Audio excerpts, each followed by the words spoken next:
राज्यातील व आपल्या भागातील नवनवीन बातम्या पाहण्यासाठी SM9 न्यूज मराठी या चॅनलला लाईक करा, सबस्क्राइब करा आणि शेअर करायला विसरू नका। सर्वजण एक माणूस म्हणून जगत असताना सामाजिक काम करत असतो। समाजामध्ये ज्या गोष्टी चांगल्या आहेत त्या गोष्टी जास्तीत समाज चांगला कसा राहील यासाठी मी प्रशासनामधून काम करतोय, आपण पत्रकारिता म्हणून काम करतोय।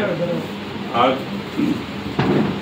राजा माने सरांचे माझे जुने संबंध आहेत, कारण राजा माने सरांनी पंढरपूरला येत असताना एक खूप अडचण झाली साहेबांना, त्या ॲक्सिडेंटचा साहेबांचा त्यावेळेस खूप म्हणजे मला काय गेलं पटकन गेला आणि मदत झाली साहेबांना, चांगला झाला विषय।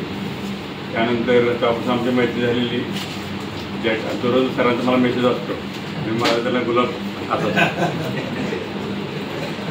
त्यामुळं आणि सरांचा स्वभाव सर्वासाठी आपलं जे आपला हा जो देह आहे हा देह सर्वांसाठी जगण्याचं काम मानेसर करतात आणि समाजामध्ये जास्तीत चांगलं कसं होईल त्याचं काम साहेब करत असतात।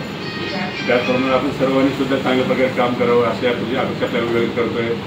माझे पण मी कधी काय आता माझा स्वभाव असं आहे की मी तुम्हाला बघितलं आहे 1.5 महिन्यामध्ये आपण पाहिलं माझा स्वभाव, त्यामुळं जे योग्य गोष्टी होतील जास्तीत जास्त चांगलं काम करण्याचा प्रयत्न मी करत आहे। आणि म्हणतो जेव्हा आपण डोळे झाकणे वेळ टाकले ते डोळे झाकत असताना जेव्हा डोळे मिटत असताना आपल्याला वाटलं पाहिजे की बाबा आपलं हे जीवन सार्थकी लागलेलं आहे, त्याप्रमाणे जगावं असं सर्वांना सांगतो। आणि या ठिकाणी सर्वजण काम चांगलं करत आहात त्याबद्दल पुढील आयुष्याकरता पुढील भावी आयुष्याकरता आपल्याला शुभेच्छा देतो। आणि या ठिकाणी मला बोलवलं, माझा मान सन्मान केला त्याबद्दल आपल्या सर्वांचं आभार मानतो। धन्यवाद, थँक्यू।